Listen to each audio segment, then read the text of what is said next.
Those of you who got an invite, welcome to Nerd Prom. No matter where in the world you are, we're all Nerds International.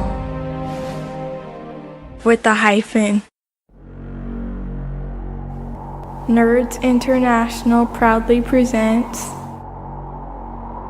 We want to take you on a quest for knowledge. One that will take us from ancient medieval fantasy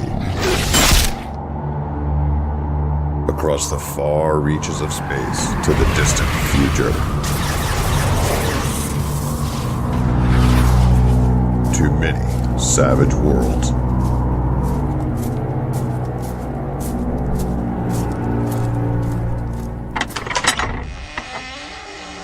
Welcome to episode 69 of the Wild Die Podcast. This is a very special episode, Eric. The Big Six, the Big Nine.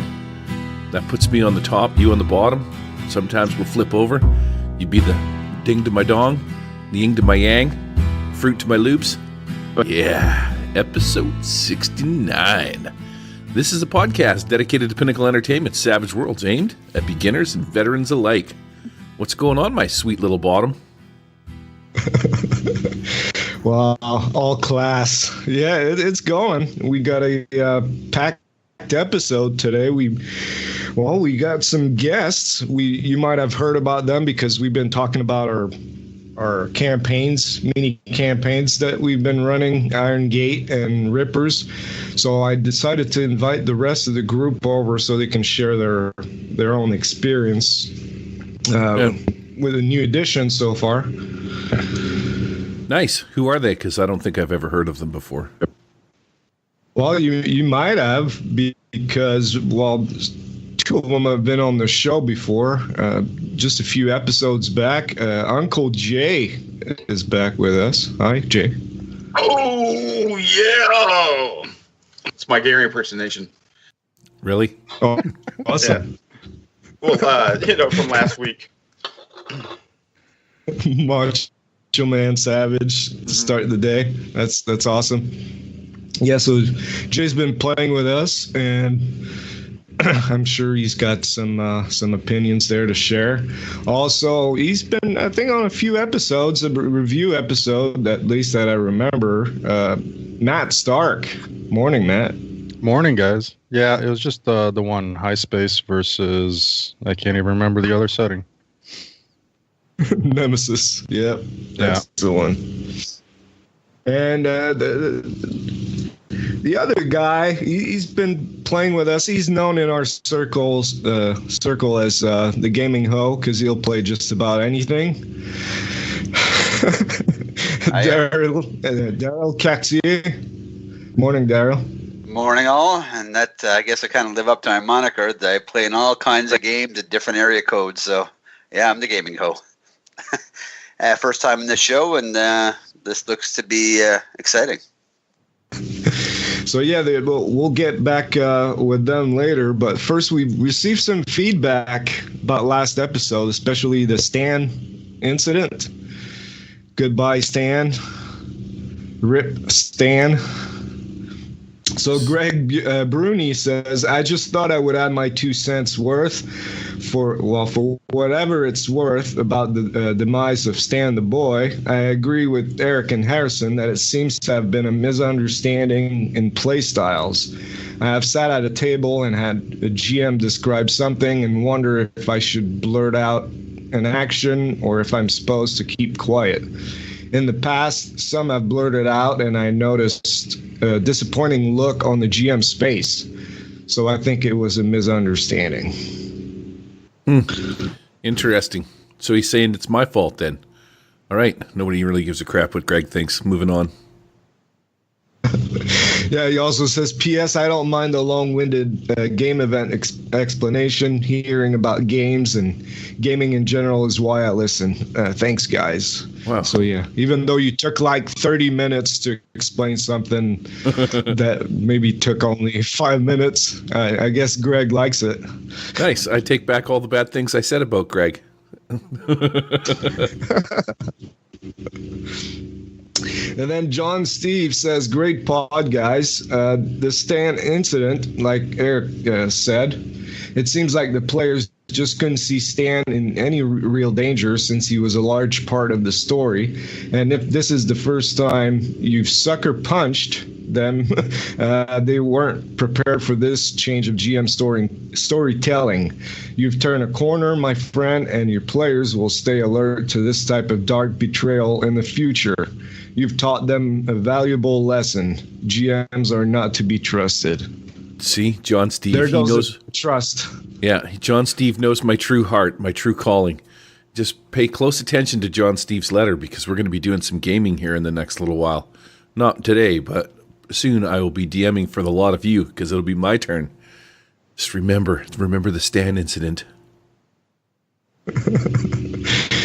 Yeah. Then Roger Eberhardt, or Eberhardt, I'm not sure. P-Line. To a certain extent, a great many D&D and Pathfinder adventures teach the DM to present the story and the players to receive the story, rather than letting the story emerge through play. This is probably true of most Savage Worlds plot point campaigns as well.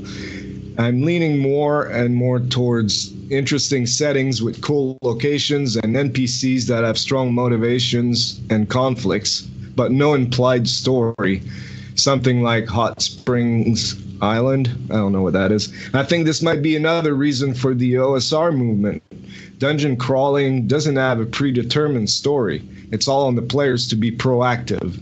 If you were in a dungeon crawl and a troll was about to smash poor Stan, I'm pretty sure the players would have done something rather than sit back and wait for the story to unfold for them.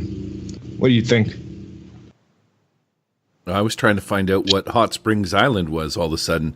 That sounded like... it's an OSR campaign. Oh, there you go. Tell us more, Matt. Just kidding. Yeah, I don't know. I was looking up something else and not really paying attention, Eric. That's where we're going right now. Typical. All right, Dan Cook. Stan deserved everything he got. But with that said, I feel the players dropped the ball. If they've been in a long campaign with Gary, they should have a feel for his style, and I'm sure this fits his standard operating procedure. Another thought I have is if they didn't realize that was what was coming, and it did happen too fast, somehow why not say, wait, we didn't realize the gravitas, why not just step backward 2 minutes with a retcon? I've done it when people misread the situation when it wasn't dependent on failed dice rolls. Do you guys ever push the retcon button? Nope. I did when I was an inexperienced DM, but over the years, no way I'm going back, man. I have a rule at my table too. You say it, you play it. I can tell you how my 50 Fathoms campaign ended, but that's another Stan the Boy episode because it's done. It ended PvP style. I didn't even get a fight to sea eggs. What about the rest of you guys? What do you think about the retcon button? I won't let my play. Oh, go ahead, Matt. My bad. I try not to do retcons. I think it breaks the immersion. I don't let my players retcon, but I will retcon the crap out of something myself if I mess up. I'm like, no, that didn't happen. No, this happened. Because I'm infallible as a GM. So what I say goes. Personally, for me, for retcons, I'm not necessarily as a GM, but even as a player, for something minor, that's not a major plot story, like in Gary's case, the sacrifice of Stan, I don't think you can retcon something like that. Forgetting a sword or previously mentioning that you had a piece of equipment or something minor, that's fine. Fair enough. Here's a thought. Bennies, aren't they just big retcon button? Exactly. That's why, especially now with SWADE going on, and you can spend that Benny or whatever to influence the story. So yeah, I guess it's sort of like we're using the retcon. We're actually featuring retcon featuring it in the system. So yeah, that's kind of, I see the point. To what degree, though? I mean, you're not doing a major plot to me or influencing campaign. You're not coming up with a magic weapon that can destroy the enemy right away. I have a rope. I have something minor. To me, it shouldn't be a major plot development for Benny. It's something minor, I think, in my mind. So I don't think it's a major retcon.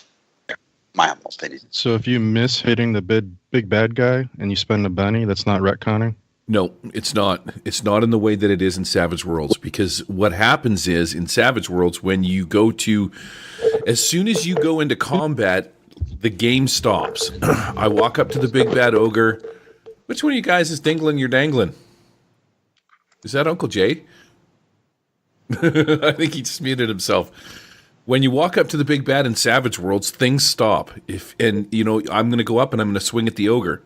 Whether or not so everything stops at that point, and then you roll the dice, use your bennies, and do your stuff.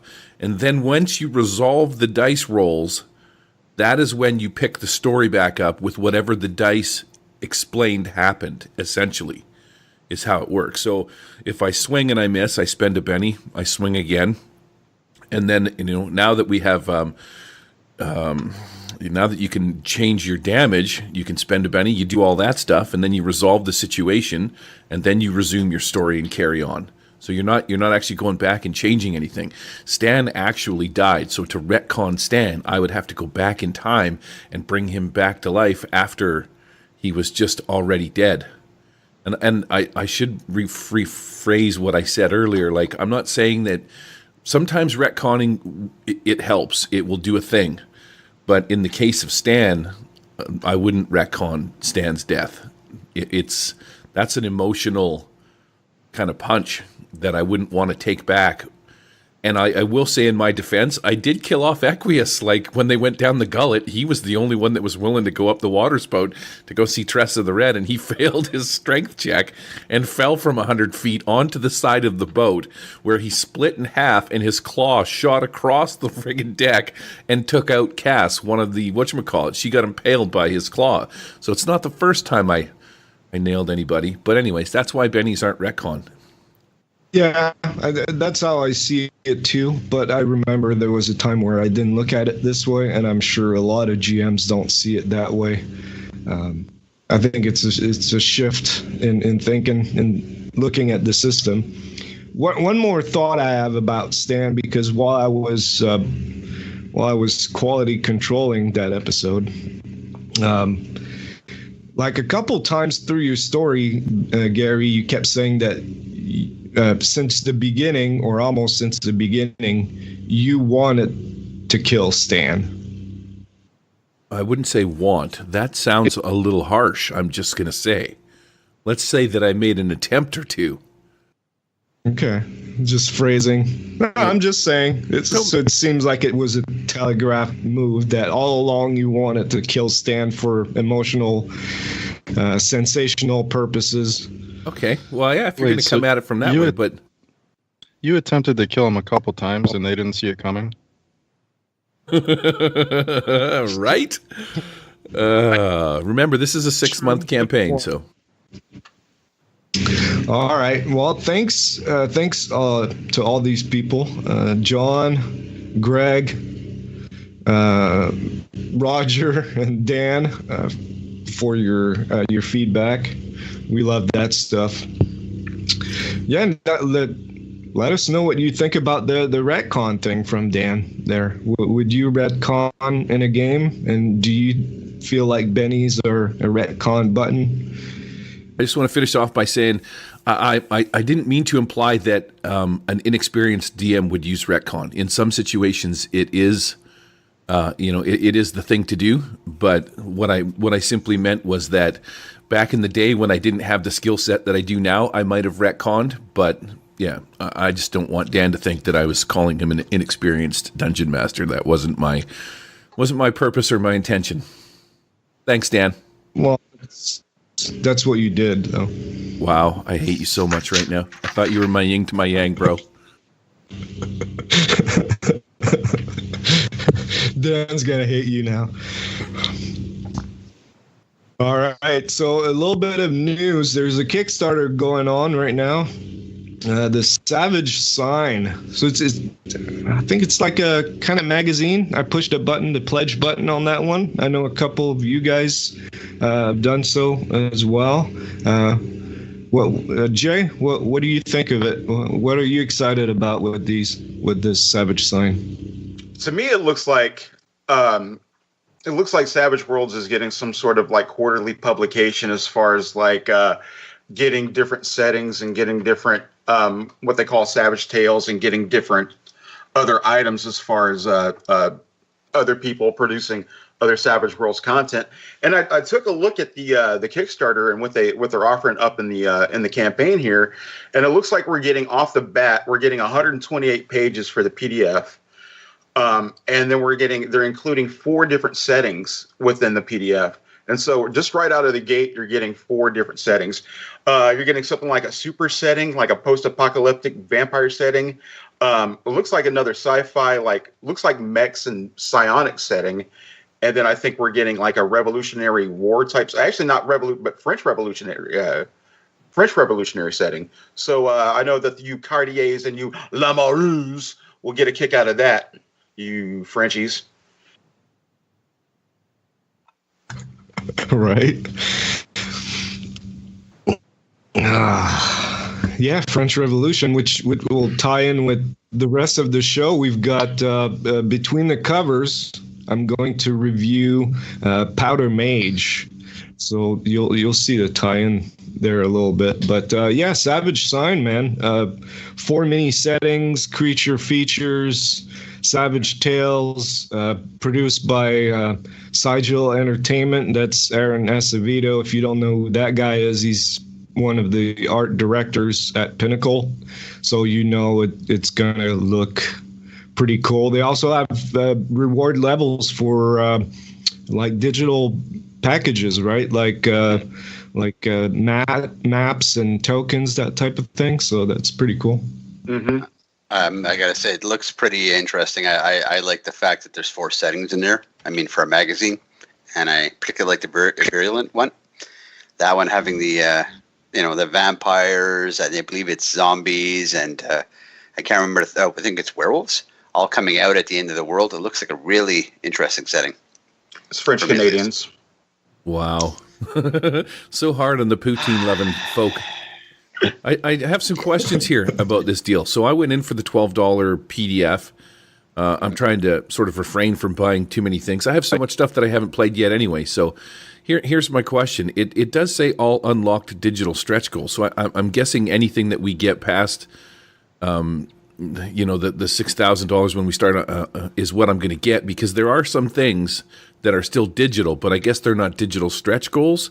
So the way that it kind of read was a little confusing. I was, if I'm getting all the digital stuff, wouldn't the VTT tokens and the VTT maps and stuff be part of the digital? But I guess they're not, right? This is whatever comes out with it. So which one do I got to sign up to just get digital and get that stuff too? I think it's a higher tier pledge. I think it's one of the higher ones, because I believe, if I remember correctly, it's one of the more expensive ones. Yeah, must be the digital Savage. $50 or something like that, I think. And that's the one I ended up backing, so I could get all the sweet tokens. Nice. So the $50, the print Savage, the $30. But still, I asked this guy. I sent them a text or shot him a question to find out, how big, because it does look like they're trying to sell you like a book essentially. Like it looks pretty thick, and they were saying 96 to 100 and some odd pages for $30 with all the VTT stuff might not be too bad. I do hope that these VTT maps pertain to the adventures in their books. Like, for example, when you take 50 Fathoms, for example, right out of the gate when you crash on the island, there's no battle map for that, and say like, well, I guess it's a book, it was never digital, right? But you know what I mean? Usually you end up having to find some kind of map or make some kind of map for the adventures that you want to play when it comes to doing online stuff, which is a drawback, I guess. So. Drives you crazy. What's it, Daryl? I have a question in regards to what Gary just said. Now, these VTT tokens, would they only be for virtual tabletop, or would they be for Fantasy Grounds as well? Like, what system can you use this on? I would imagine that they will work on anything. They're just going to be digital art. They're going to be, by the looks of them, circular tokens, and you can drop that stuff into Fantasy Grounds or use it on Roll20, convert it into Tabletop Simulator. It'll probably be something along those lines. It won't be, VTT specific. Very nice. All right. So, we've got between the covers, the review of Powder Mage, and then we're going to move on to the plug where, we're going to share our experience running some Savage Worlds Adventure Edition with Rippers and Irongate. Probably more specifically the chase rules, because we've ran, 2 or 3 chases in our games. So I'm sure there's a lot of opinions about that. So all 5 of us between the covers, it's gonna get toasty. Oh yeah. Welcome one and all to Between the Covers, the hottest and most greased up segment on this podcast. Yes, that's right, ladies and gentlemen, things are gonna get a bit weird in here. No, it's nothing sexy. Sorry, what? It's kind of where we talk about a Savage Worlds book from cover to cover. Like some sort of book club. Well, essentially, yes. Well, in that case, I'm leaving. Oh yeah. See you later. So, Powder Mage. Disclaimer first. So, apparently it's some best-selling novel series or something like that. So no, I don't mean no offense to the writers. This is going to be my perspective on Powder Mage, the role-playing game only. As a guy who's never read the books, I can't speak of how accurate the translation from a novel series to the RPG is, because I don't know what it is. But so what is Powder Mage RPG? Well, it's an RPG that takes place in the 9 Nations, a Europe-like collection of political entities with the approximate technological level of the Napoleon France, basically. So muskets and that type of thing, right?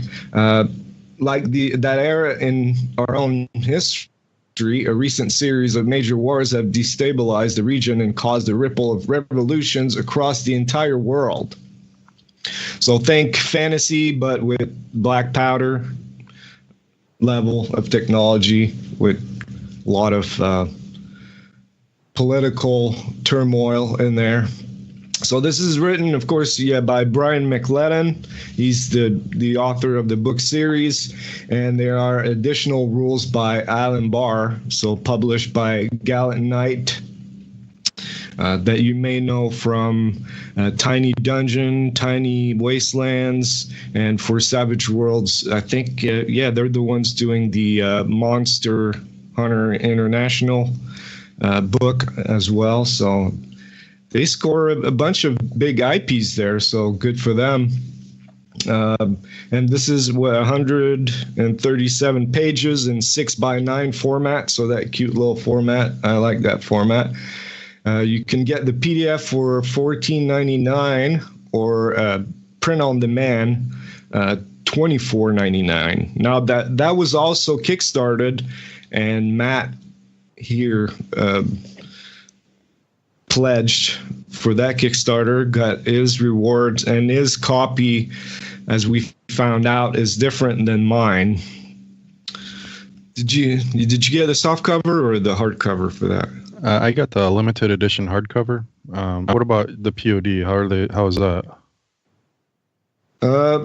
Well, it's a good looking book, the trade dress. The only problem I found, and that's something that by comparing with your copy, I found out, is that it seems like the layout was done for your copy, the limited edition or whatever, the real offset printer. And then the format might have been slightly different for print on demand. So that means that the bottom of the page, the trade dress at the bottom, like there's little Powder Mage symbols there, they're cut in half. And you're missing like half of the trade dress at the bottom. And the page number is right at the tip of the bottom of the page. So, I mean, it doesn't make it more difficult to read. You still get all the text, all the info in there. But just right off the bat like that, it just doesn't look professional. So, but I understand how they couldn't really justify paying someone to redo the whole layout again just for print on demand. But I don't know. Like I said, just a bit not professional. What about yours? Are they like glossy pages in there? Yeah, it's definitely a high quality book. Like you said, it's offset printing. The hardcover is really nice, and the you get the full page. Like you said, it's they designed it for this limited edition print run. All right. So yeah, that made more sense when I found that out. And of course the cover, I mean, the cover is amazing. I think that's what drew a lot of people in. You've got like a street scene there. There's some mages fighting what looks like a big Mr. Hyde type of creature, a big dude with a top hat, and he's all ripped and kicking their butt there. And it's a wraparound cover too, so it goes all the way to the back. Great cover. But yeah, let's go through the book. So we've got, it starts with the introduction on how to use the book, get familiar with Powder Mage, the social contract, understanding the rules, the X card, and all that. Yeah, let's talk about it right now, but it will make more sense later. So this isn't really something you'd expect from a setting book for Savage Worlds. I mean, if you buy a whole RPG book, you'll find that kind of stuff in every RPG book. You know, there's always that section, what is role playing? How do you role play? How do you get people together? How does it work?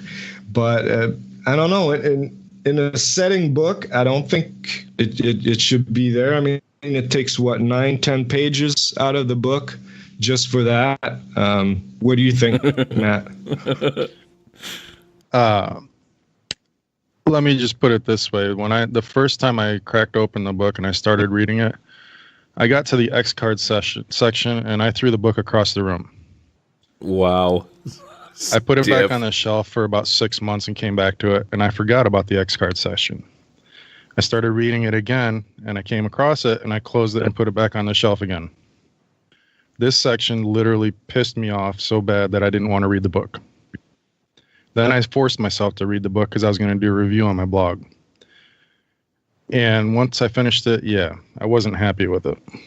So before you tell us why it upset you so much, I just want to say it seems weird to me because from what you guys are explaining about it, it's almost as if the book tells you, like, make sure you put on, age-appropriate clothing, comb your hair, and, make sure that you put on your underarm deodorant so that you don't, upset people with your stink before you go to the game store to play. It's, you know what I mean? Like, what is going on here?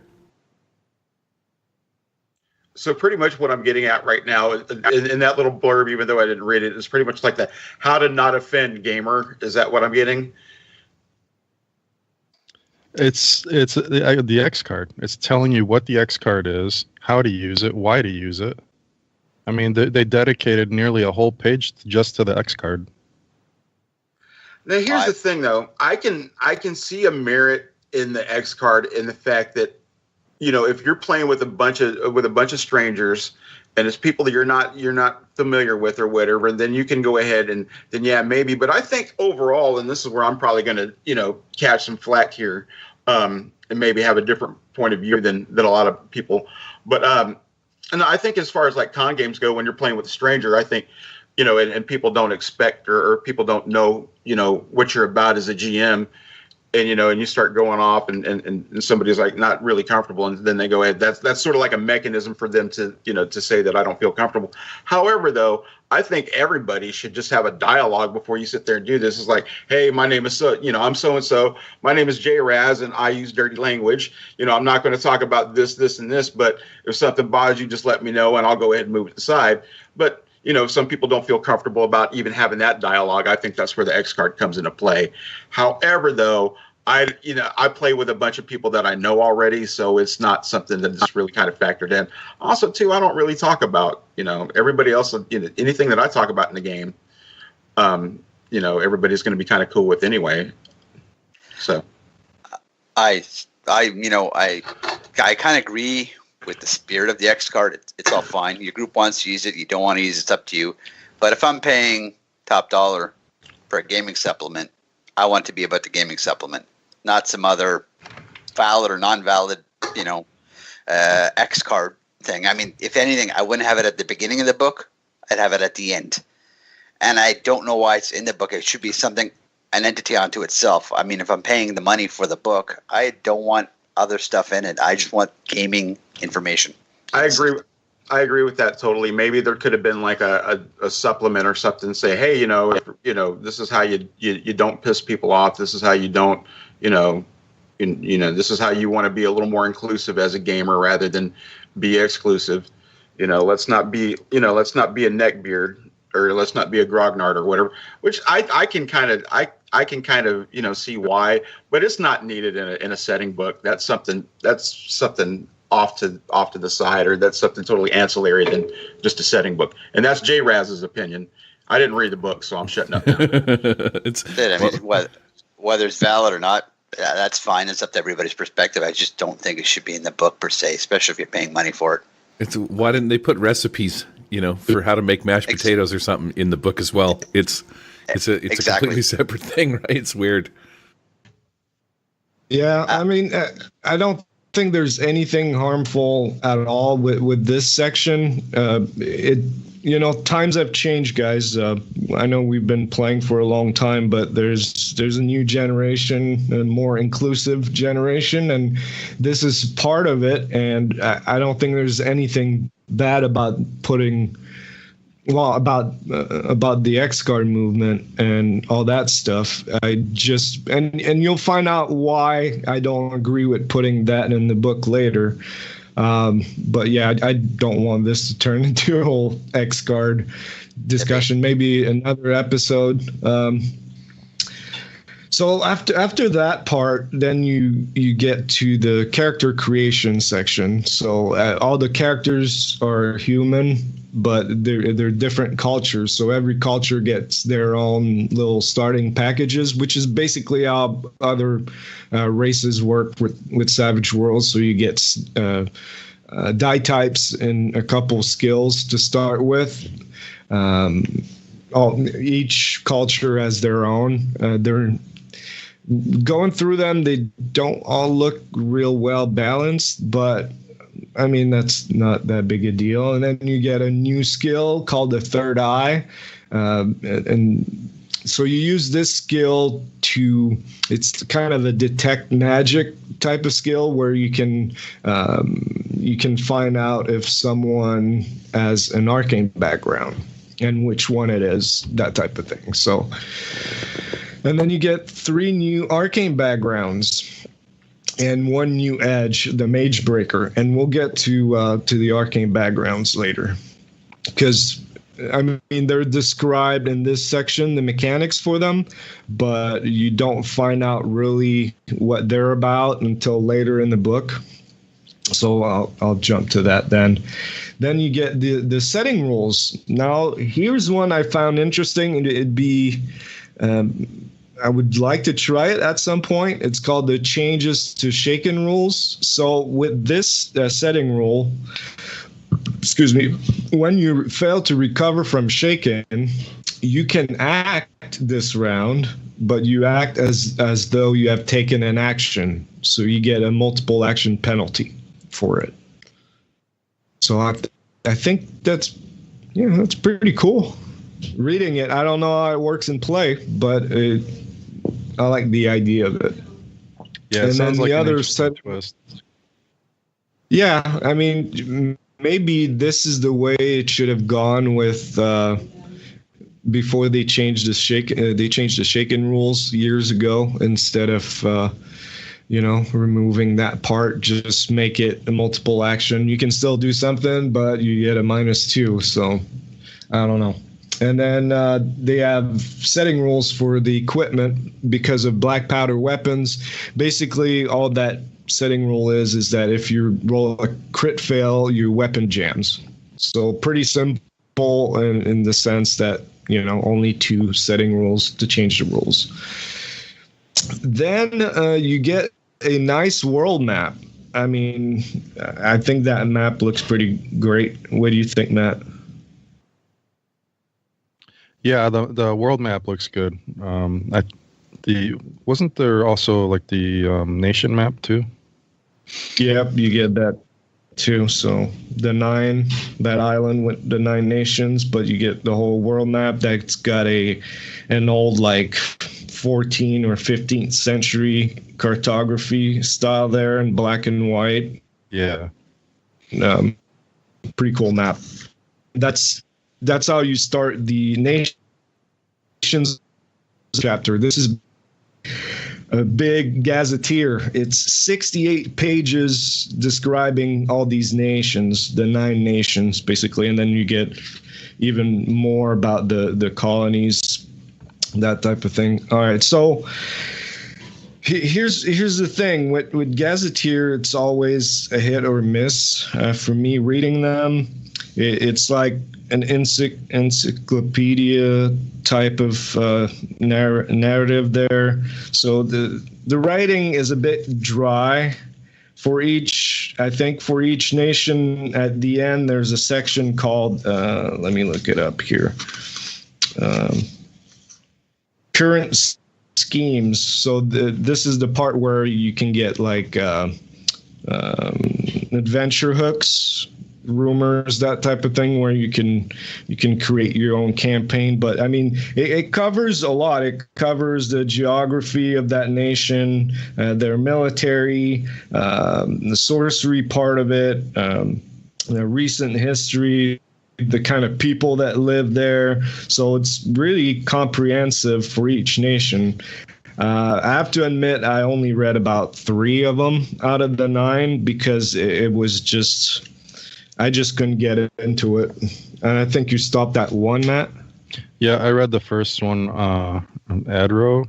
It was putting me to sleep. It read like a high school history book. Yeah, that's basically what it is. Let's just pick one here and read one small paragraph. So geography for Adro. Adro shares border with Novi, Delev, and Kez. It is the only member of the 9 nations that is completely landlocked and is by far the smallest by area. Adro has a temperate climate. So it's kind of dry. I don't know. I wanted to be excited about this world, but this just didn't grab me. You go from a novel where you get these characters that I would imagine have, exciting adventures if they're best-selling novels, and then you read this and it's just facts after facts after facts. And I mean, of course you learn about that nation, but it just didn't grab me. Yeah, I think if you had read the novels beforehand, you would have probably appreciated it more. I never read the novels myself either. So this seems like a supplement for the novels.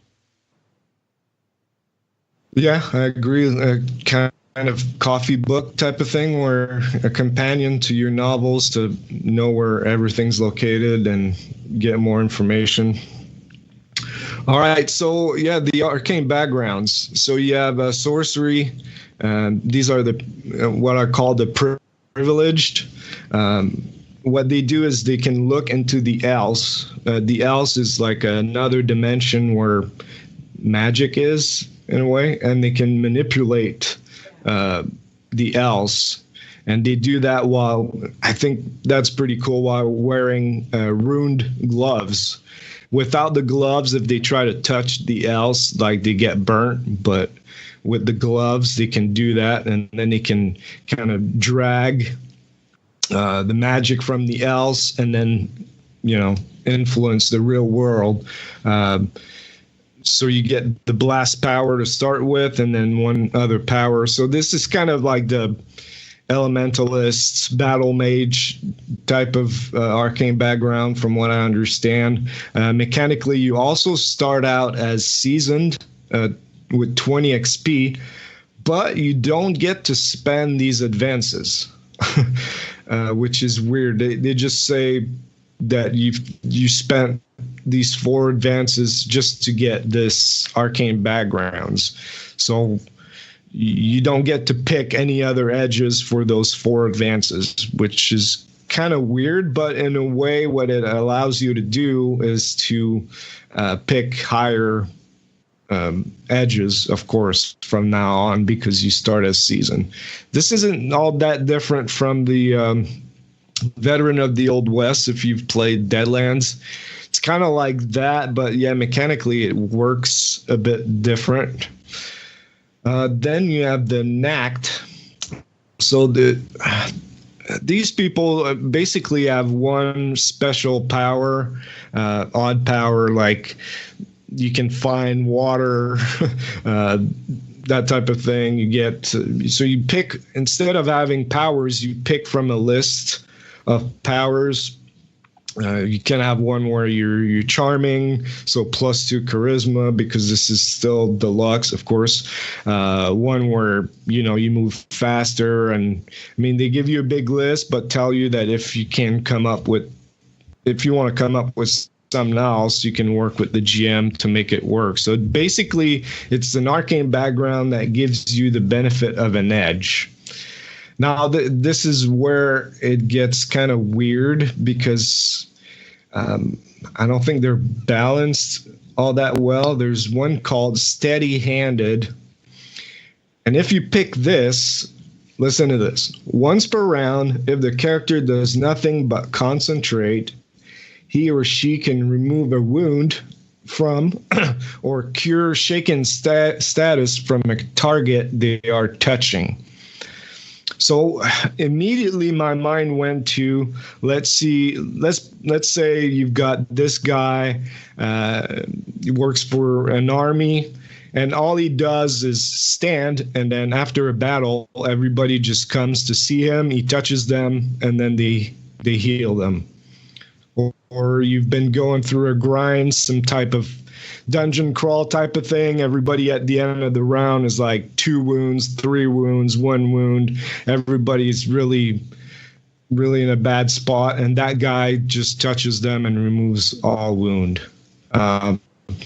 This just sounds really game breaking in a way, just silly. Why wouldn't you take that power? Unless I'm missing something. It says once per round, though, doesn't it? Yes. Yeah. But if you have a rest of 10 minutes, what's the big deal? Or do it several rounds. Yeah. Now, I would only let one person do it. It's like, all right, come here, Charlie, you're getting healed, and that's it.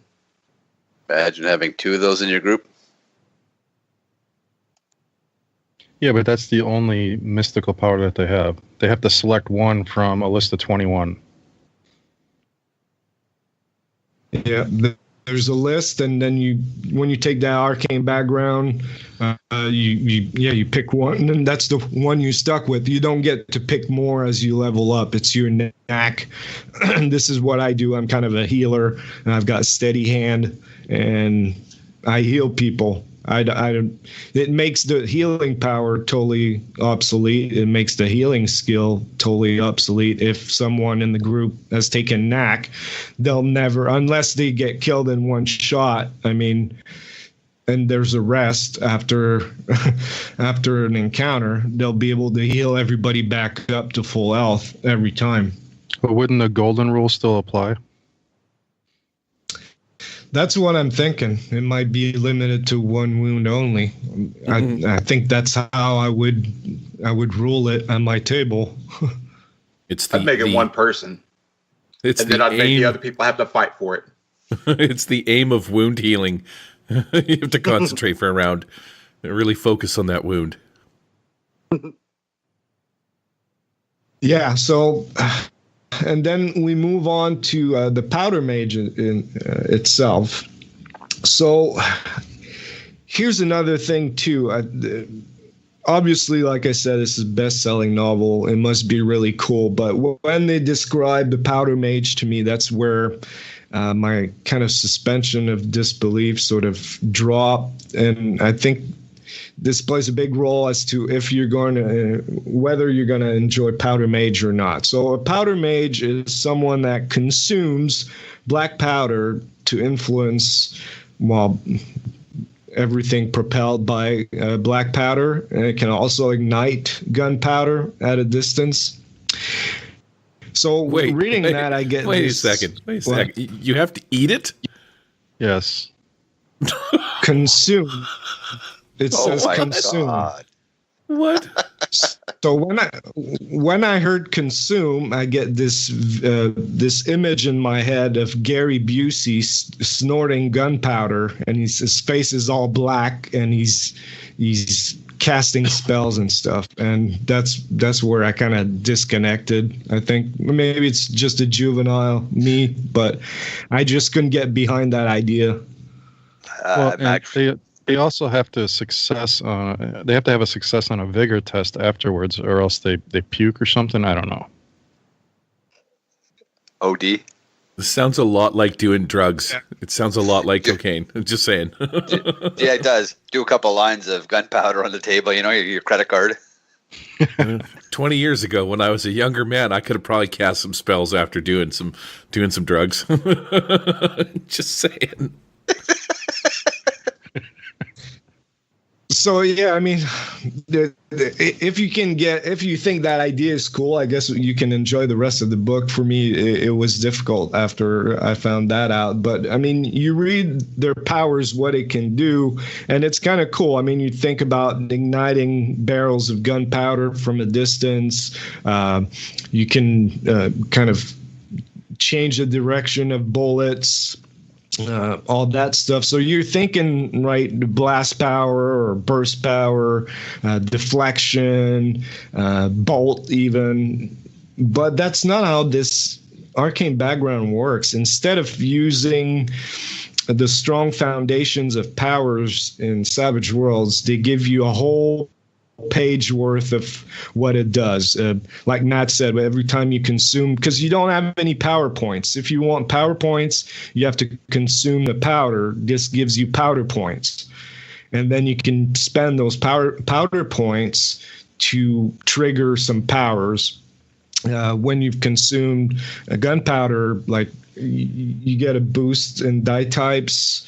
I think you get to move faster, that type of thing. And then, of course, you can ignite barrels at a distance, all kinds of things like that. And I guess it kind of works. It's still one page worth of things you have to remember.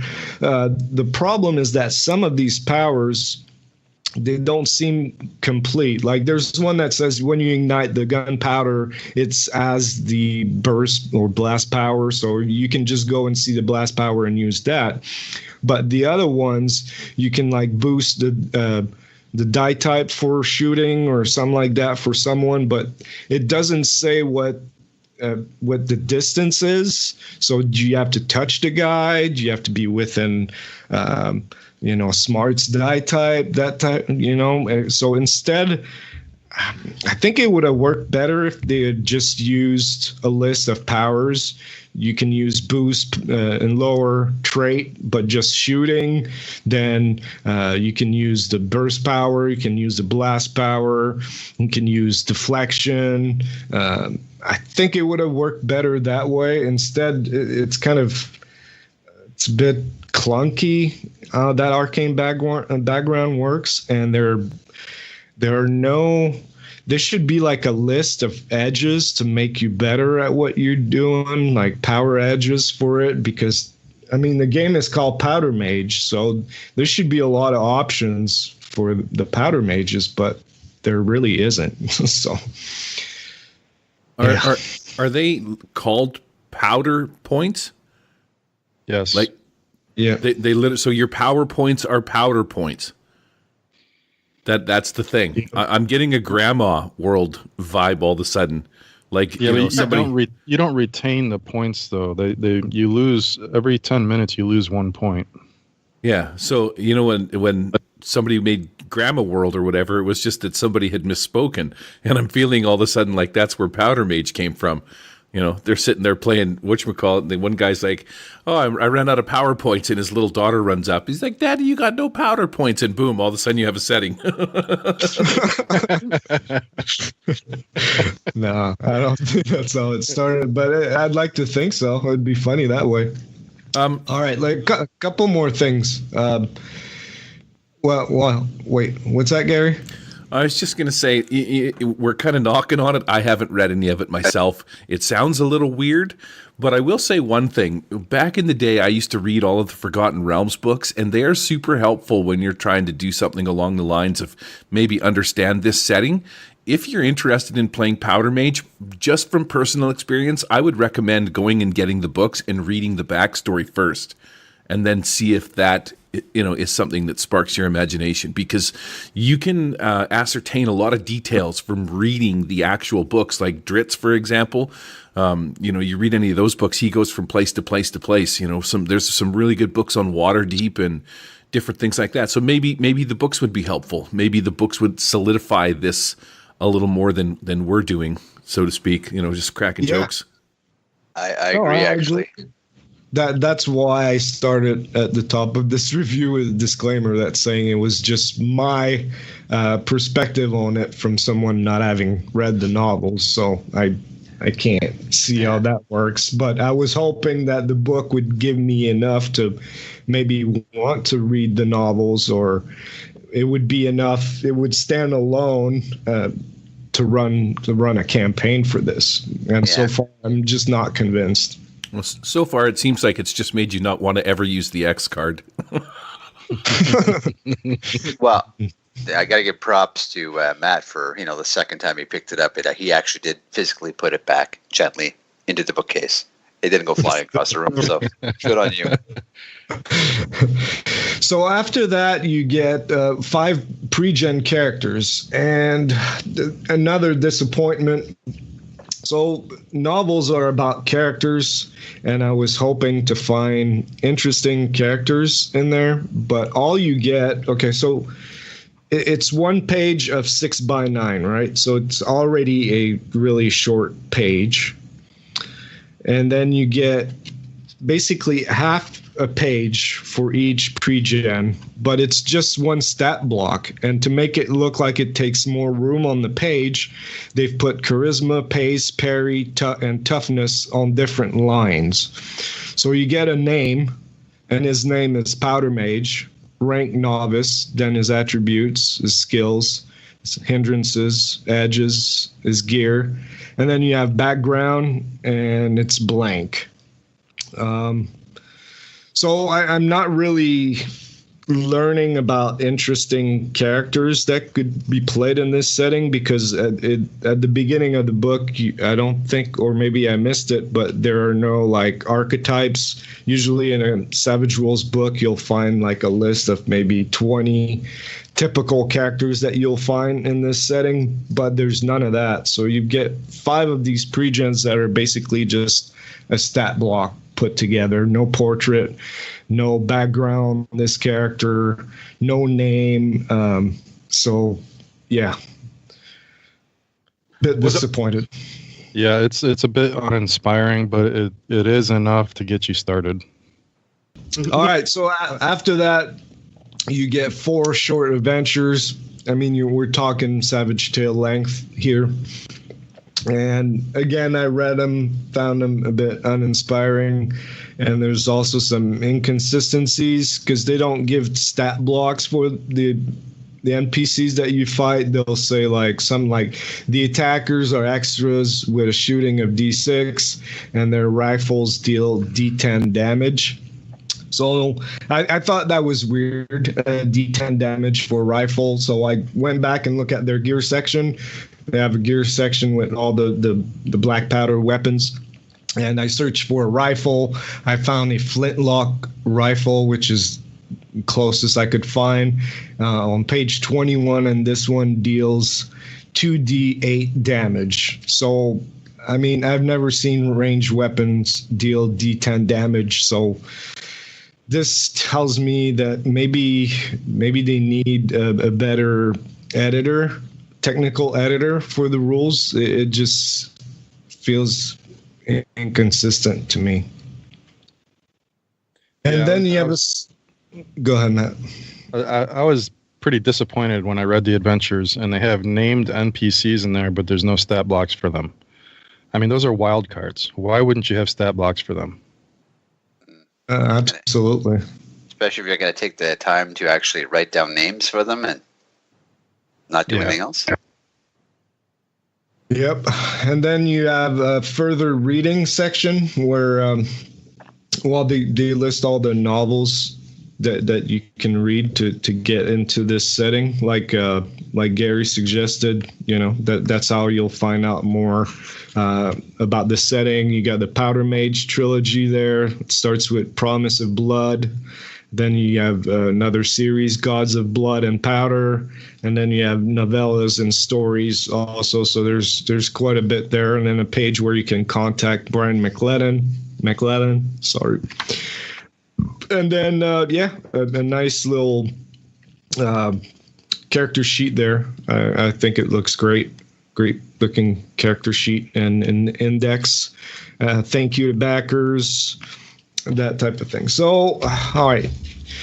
Here are my thoughts. I mean, I think this is a minimalist approach to Savage Worlds, and there's nothing wrong with that. A lot of settings I've done it. The guy's not trying to reinvent the wheels as far as Savage Worlds mechanics goes, and I can get behind that. I think a veteran GM and a fan of the whole novel series could find this book useful. Like I said, something like a coffee table or a reference material for their game, but they would have to do a lot of work because I don't know if you noticed, but there's no bestiary in this book. So this big badass guy on the cover of the book, unless I missed it, he's not statted up in this book, so you can't even use them. There's, I think, one stat block in one of the adventures, but that's where I have a problem with the first chapter, the introduction chapter. I think it's like 9 pages of this stuff. I think these 9 pages could have been used to have at least a small bestiary in the book. If not a small bestiary, maybe a lot more hindrances and edges. And I mean, if you've listened to the episode with Clint Black, that he basically says that this is what describes characters the best in Savage Worlds is hindrances and edges.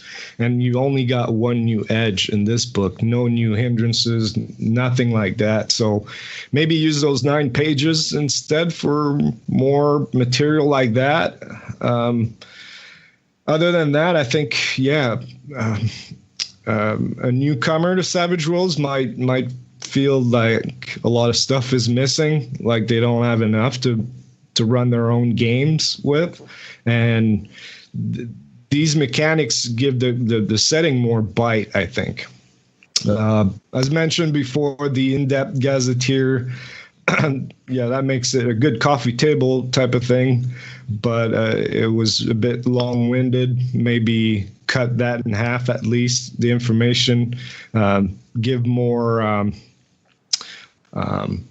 story hooks in there instead of just a list of facts. Some of the mechanics parts, like I said, with the rifle there at D10 damage, feel like everything was hastily put together for the mechanics, or maybe lack of knowledge for Savage Worlds. I didn't find any typos in this book, which is truly remarkable. If you've ever put a book together, you'll know it's always typos that creeps up in there. But maybe need a technical editor for the Savage Worlds rule part of things. As Matt pointed out, I think Gallant Knight really knows how to put together a good-looking book. From the cover, from the artwork, there's a lot of artwork in there. From the trade dress, the layout, font, everything looks great. It's easy to read, and it's a small book at 137 pages for this small format. So it reads like a breeze, but it's a breeze. But yeah. I don't know. Where's the bestiary? Where's the character options? That type of thing. What do you think, Matt? Yeah, it seems like it was written by someone who has never read a Savage Worlds book before. In my opinion, it's not worth the money. I mean, I paid $40 on the Kickstarter, so I paid more than what most people are going to be paying for this. So I'm pretty disappointed myself. Well, no typos, man. There are days, like that I can't even spell my name without not putting a typo in there. You know what I mean? Like there are days when I'm Gay McCallum, not Gary McCallum. Just saying. That's got to be worth $40 to somebody. Yeah, I mean, there's definitely a lot of good things about Powder Mage, but I don't see myself ever, running this. Maybe one day I'll read the novels and then decide that I can use this book as a kind of coffee table book and create my own mechanics for it, more stat blocks, more edges, hindrances. Because over the course of a campaign, I mean, you want a bit more meat on the bone type of Eric, thing. why don't you just create your own setting? It's pretty much what you've just described that you need to do. I gotta make a bestiary, and I gotta make some skills. Yeah, I mean, you got a lot of work ahead of you if you're gonna use that. But yeah, so I forgot what I was gonna say too. Well, out of 10 powder kegs, how many powder kegs does this setting get, Matt? I would have to go maybe 2.5. 2.5 out of 10 powder kegs. Eric, what about you? I'll go with 4. Doubling up. Wow. That's good stuff.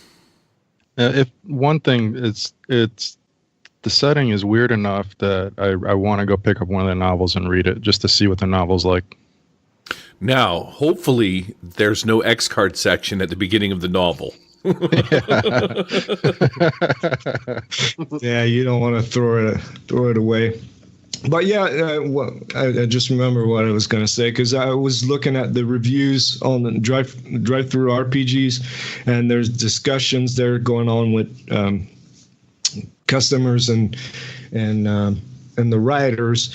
And I mean, I don't know the setting beyond this book, but a lot of people that seem to know the setting were asking, where's the stat block for this guy or for these guys? There's, even people that know the setting well feel like they don't have enough. I think there's one guy that's asking, where's the GM book for this? Because I'm missing all kinds of information that I need to run this setting.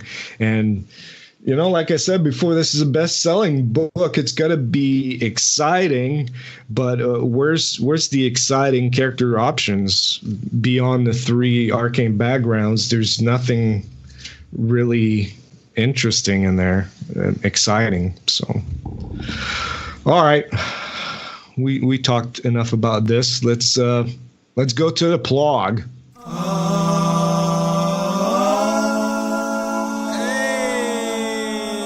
The podcast log.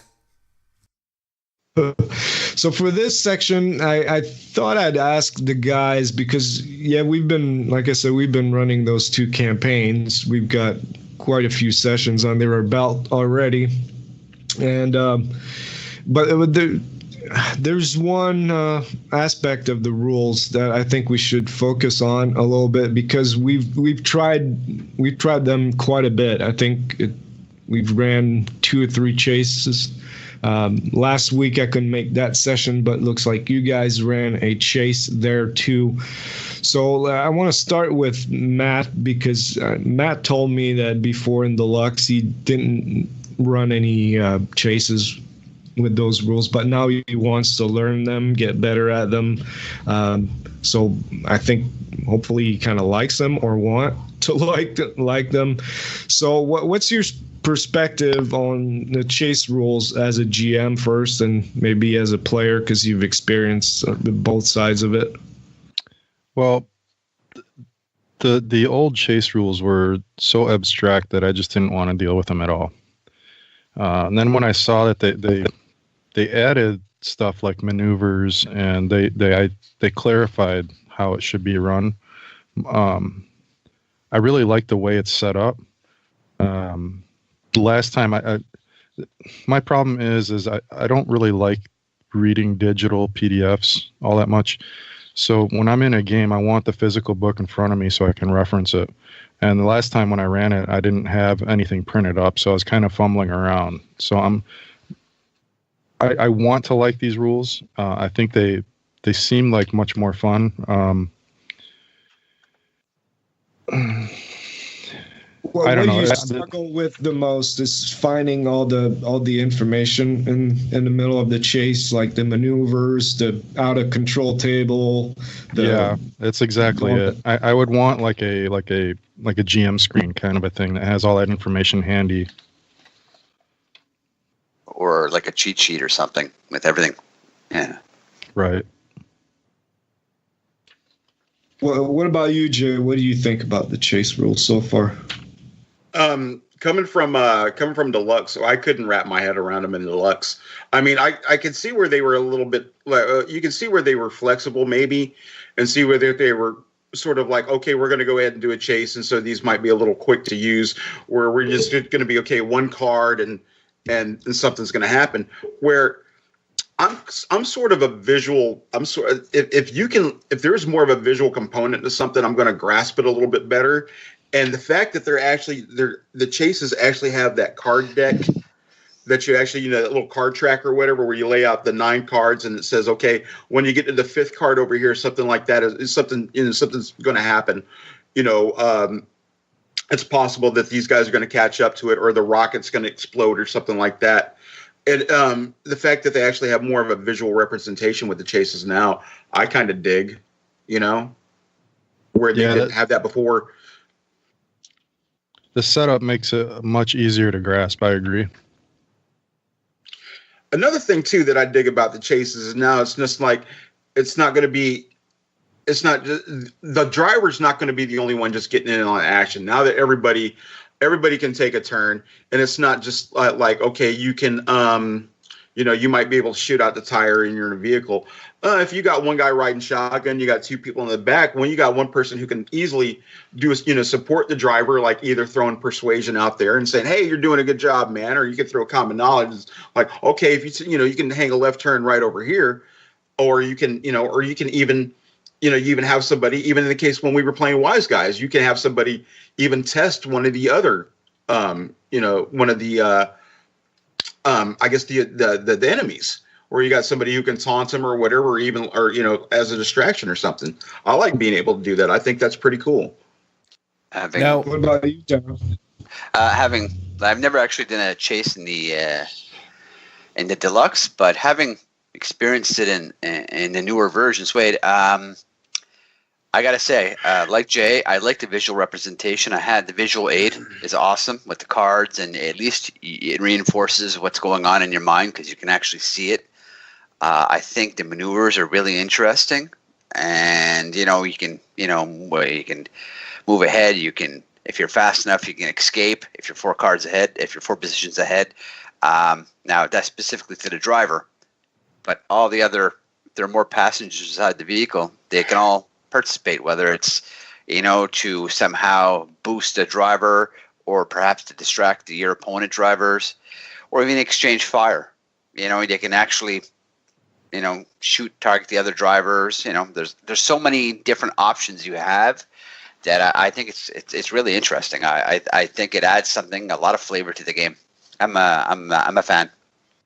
Yeah, I mean, just you describing this right now, I'm getting images like if on a ship, a spaceship, and you got the pilot, and then you got the engineer in there, and he can, I don't know, maybe give a boost to piloting because he works on the engines, gives a boost to the engine, and at the same time you got in the turret, or even thinking 50 fathoms for Gary, that you could use that for the boating maneuvers.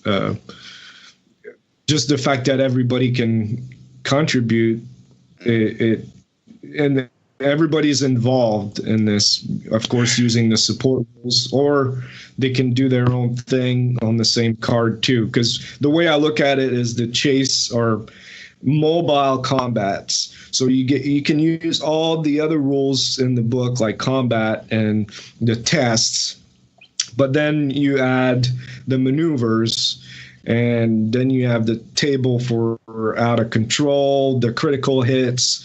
You got the complication table. So it's really like a combat, but with a lot more crunch to it, a lot more rules to it. And I think right now these are running kind of long because with all these extra rules that we're not familiar with. And like Matt said, that maybe if all this info was on one sheet of paper, maybe we need to make ourselves a cheat sheets. Things would run more smoothly, because when I ran the Chase for Wise Guys, I printed out all the rules. They were in front of me, but I still had to flip back and forth to go from the complication table to the maneuvers and all that stuff. So, yeah. What do you think, Gary? There's certain things about the way that it's presented in the book that I find, I want to say, like a touch confusing. For example, there's really only two conditions that you can apply: vulnerable and whatever the other one is. Distracted, yeah. Right? So it's either they get a -2 to their rolls, or everybody gets a +2 to them. But when you're reading it and you're trying to piece it all together, once you play it, you get the gist of it. I just want to say. And if you play it with other people that understand it, it makes it that much better. But realizing that there's only 2 things that you can put on somebody, and then I was like, when we ran it last week, what happens when you cast blind? Do they just become vulnerable or distracted, or do you use the blind rules? And how do you get to vehicle critical hits? So there's some things in here for me that were like, wait a second, I really had to go back and sort of reread it when we did the last chase. But overall, they're fantastic. Overall, I love it. I mean, I feel like I want to run chases all the time now, because there's just neat stuff that you can do and everybody's involved. But you know what I mean? So if you do let's say you ram somebody, for example, an attacker can ram the defender as long as you're on the same card. And then how do you figure out through the ram maneuver, is there a way to critically hit them? How do they go out of control? You know what I mean? Like some of that stuff is, there's a lot of rules that sort of surround what you're doing, but they're not like, it's like I describe this when I'm working. When I teach guys how to do ready mix, there is 30 steps to do, but they're the same 30 steps over and over again. And after like a week or so, doing the same steps, you realize, they just become natural. And I think that's what I feel the chase rules are like. There's a lot of stuff in here, but it's not complicated stuff. It's just, and once you get the gist of it, you'll be like, okay, this is actually really cool. I'm a fan. So you asked about vehicle critical hits. Each raise on vehicular damage roll causes a wound and 1 roll on the critical hits table. Okay, so I remember that from last session.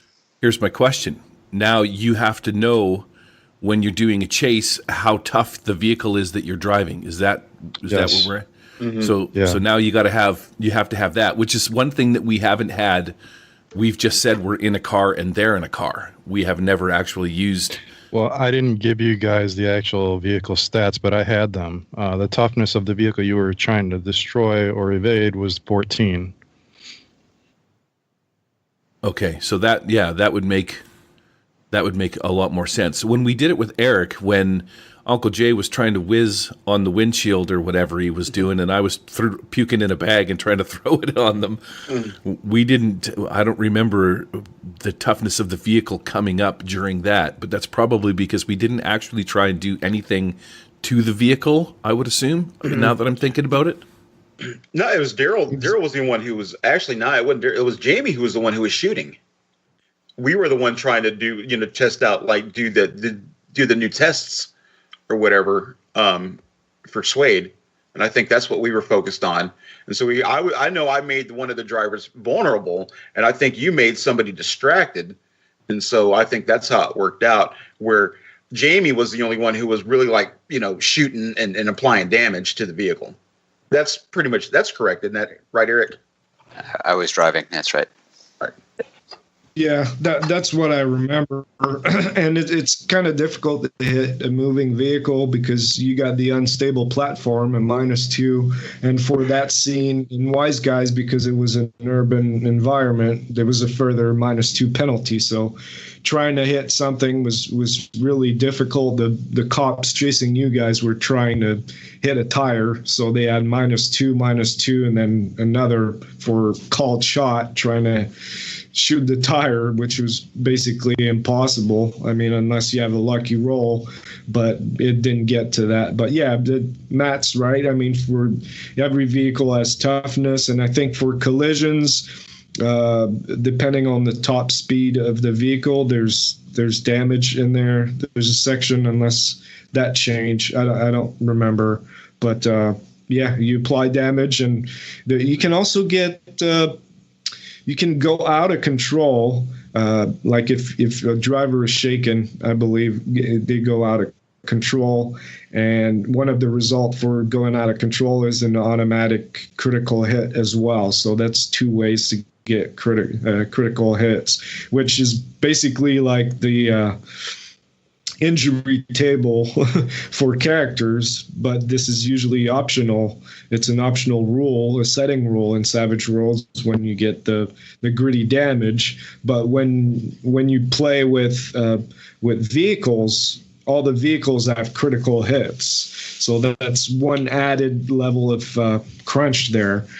Like I said, it's a combat, but you add the complication table, you add the critical hits, you had the out of control table, and this when you're not familiar and when you don't have all that information in one spot, you end up missing that information. Another thing too that Matt brought up during our conversation this week, he said, so when do you know where to end your chase? And this isn't really clear in the book. I mean, there's like a small paragraph in the beginning that says, you'll run it for 5 rounds, or you run it until you catch up to someone, or people drop out of the chase or stop. Because at any time you can say that you stop chasing, in that case you're out of it. Or if you hit an obstacle and you crash, then obviously you're out of the chase. But the exact terms of the chase are not clear. Maybe when you run it, you have to make it more clear as a GM. Say, okay, we're going to run this chase, and just if by 5 rounds you didn't catch up to the guys, they run away, or after 5 rounds there's going to be another event, or this ends when, and then you state the condition of it, but it's not that clear. I agree. I read that section 3 or 4 times, and the GM needs to set the stakes of the chase. Yeah, we've played the chase scenes like full combats in a chase, is what we've done, and the conclusion is death to the opponent. And that's how we've gone about it so far. So sometimes they are quite a few rounds when we get through them. But so we got 4-1. Friday, did we not? Something like that, Eric? And this is it. We're done. 4-1 fixes typos. And so now I can learn these rules. This is what I should be doing? I don't know. Hopefully. They keep coming up with updates. Before we get off of chases, is there anything you guys would change? That's a tough question. I'm not a game designer. So usually I just let... I leave that to the pros. I just make stupid comments. Yeah, I follow Gary's suit. As long as I can understand it, I'm good with it. And I tell you, and I can understand these a lot more than I could Deluxe, because Deluxe seemed like you. And what I also like about this too is also like the vehicular combat is folded into this as well. I mean, all you got to do is just remove the track, but it's all like in the same rules or whatever. And I like this better than having to use that stupid little thing that little angular turn template that I could never, wrap my head around. And I ended up getting a plastic one, and that damn thing jabs me in the back every time I put it in my backpack. So I'm done with that thing. I threw it away, and as long as I don't have to use that, I'm fine. So I'm happy. I'm a simple man. One thing I do like in the chase, vehicular chase specifically, is the flee maneuver. If you get 4 positions ahead, you can actually escape the chase and end it yourselves if you're lucky enough. Mm-hmm. And another thing too is sometimes targeting the other vehicle, depending on the armor, the toughness, all that stuff. I mean, getting through all that sometimes is not worthwhile. Another viable tactic, we've done it in the past, is go for the driver. Might be a little easier. Target the driver, the vehicle's out of control. Yeah, I don't know if I would change anything. I know we were having this discussion earlier this week with Harrison, and he said he preferred the version with the tokens, the one that was right before this one. And I kind of tend to agree. It was kind of difficult to wrap your head around the tokens aspect of it.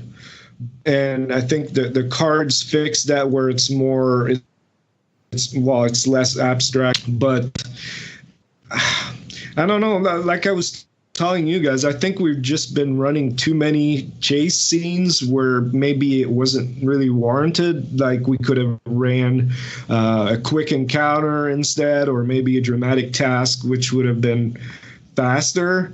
And some of these chases that we've ran had 5 or 6 players, and then you had, like with the clowns, there were 8 clowns chasing you guys, and I decided to split them up into 2 groups of 4 instead, and I'm glad I did, because that chase scene was 5 rounds, an hour and a half. I mean, it's basically the length of a combat with a lot of extras, an hour and a half sometimes. That's, sometimes it will be half hour, but usually a good combat will be at least an hour. So in that regard, it's not that far off from combat. For me, in my experience, maybe a lot of people run combats a lot faster. But I think it's just a practice, and there'll come a time where we can run a chase scene in less than an hour, easy. They're fun, no doubt, because there's always things going on. Can be complications, or people trying tests and support, and driving, and you can still use ranged attacks, or if you're on the same card, you can try to jump on the next vehicle, or melee combat. So I mean, it's action packed. It's just it's a bit slow. Eric, go ahead, Daryl. Like Gary mentioned before, actually, the more, doing it a little more often and getting used to it, the more we run them, the more you familiarize yourself with them, the more it'll go efficiently.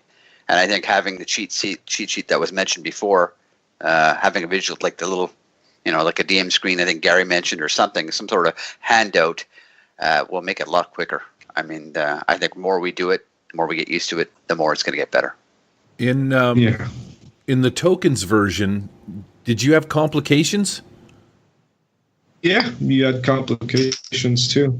So we played it online in one of the last episodes and stuff like that, but I don't recall that there was a definitive way. It depended on how many tokens you had placed, wasn't it? So if I had 3 tokens, I was 15 feet away, something like that. Yeah, you added up the tokens. If I had 3 and you had 2, then we were 5 tokens, and each token was a 5-inch increment. So yeah, it was like working.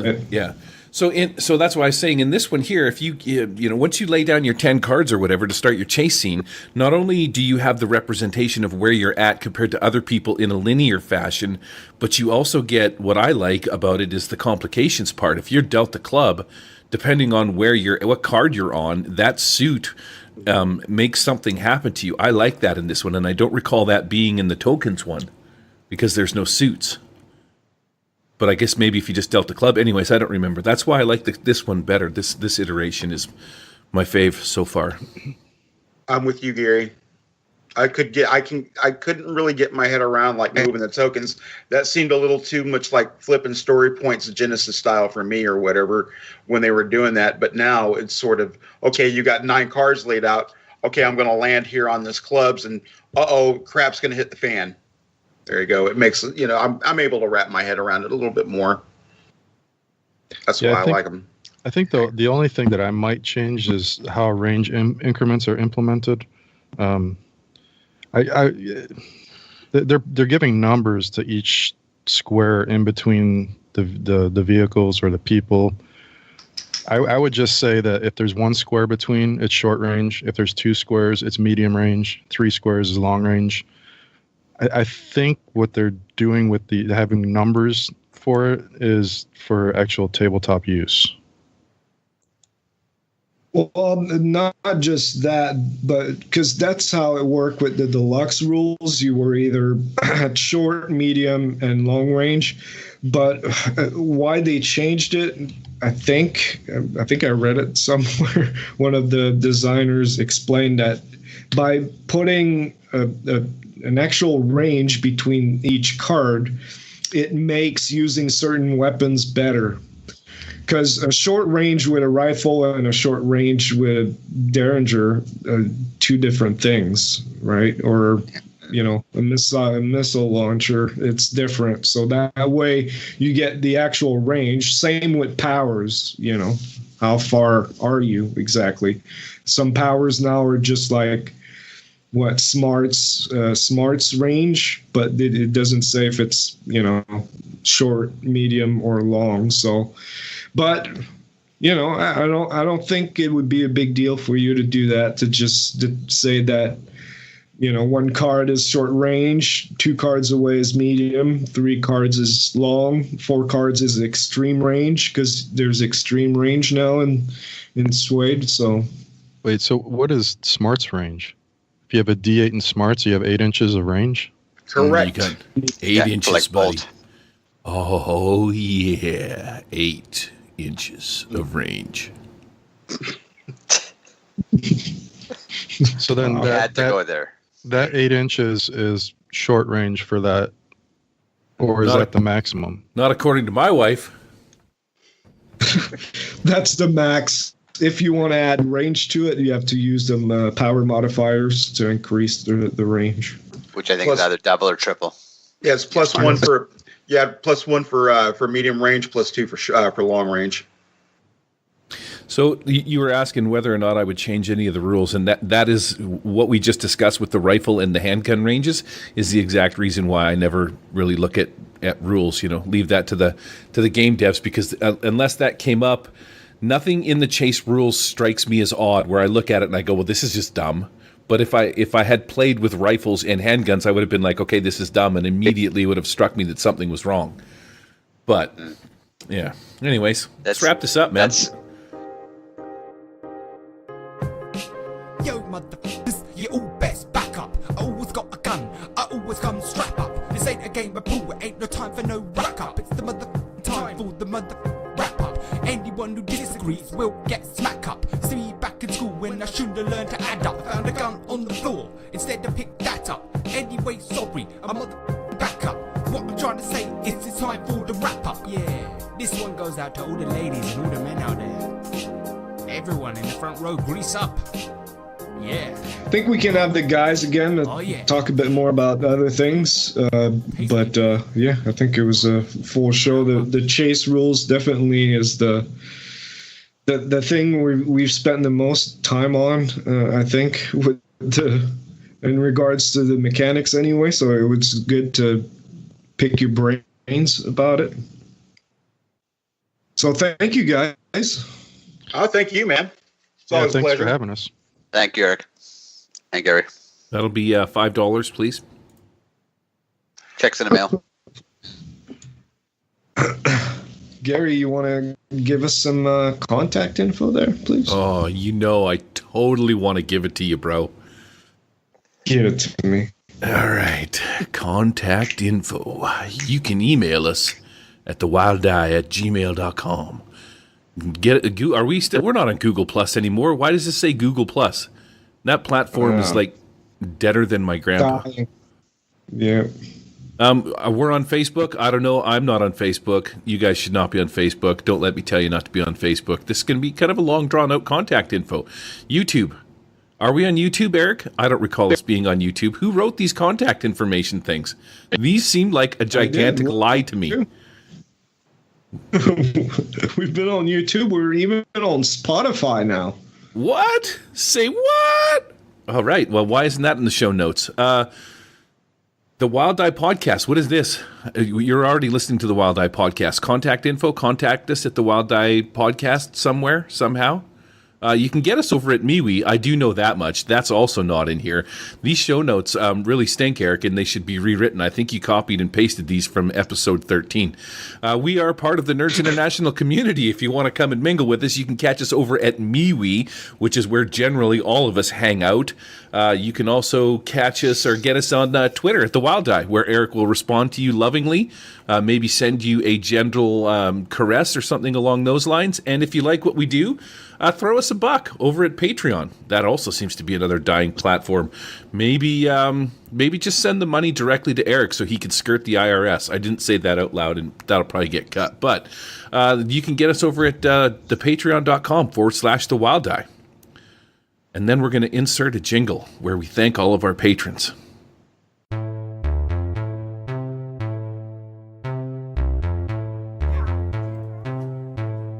Sean Richer, Uncle J-Raz, Conrad Erasmus Neubert, Perry Chalmers, Alan Bray, Greg Bruni, Corey Judd, Murder Hobo Show, Ray Aristia, Rob Tao Bubbles, Manuel Sams, Pau, Matt Stark, Pure Mongrel, Stephen Dragonspawn, Zovia RPG, Max, Daryl Cotier, Frank Turfler Jr., Gil, Dashard Lewin Strad, Jens Schoenheim, John Peterson, Carl Kiesler, Mr. Stagg, Remy Bilodeau, Digital Dungeon Master, Emmanuel Pabst, and the new guy, Sid the Squid, Dan Brown. Oh, and the Dungeon Master. Oh, I didn't see that one. Don't worry about the IRS. They're not working right now. Oh! Snap! Bat with a back end. Yeah, thank you, Gary. And also, I want to thank the couple new patrons that we just got recently. Sid the Squid. Thank you, Sid. Nice. Dan Brown, and also the Dungeon Mattster. So I know Sid. Sid hangs out with us on MeWe. And also the Dungeon Mattster. As you may know, I've started doing train building, that kind of thing. And Dungeon Mattster is one of the content creator on you there. So, yeah, now he decided to support us too. So thank you, Matt. If you guys want to learn about this this hobby of dungeon crafting, I'll put a link in the show notes. Matt puts a good show, puts a lot of work into his channel. So go check him out. So again, thank you to our guests. Yeah, this is Eric saying, grab your sword by the balls. And this is Gary saying, if you want to see Eric become a real Powder Mage, donate to Patreon. Keep your pants on, keep it fun. Thanks, everybody. We're out of here.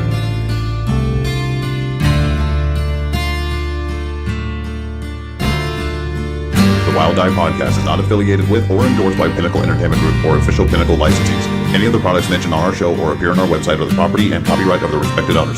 All music and artwork is used with permission of Pinnacle Entertainment Group. All items are used under fair use and educational and review purposes. All other items are the intellectual property of the Wild Die Podcast.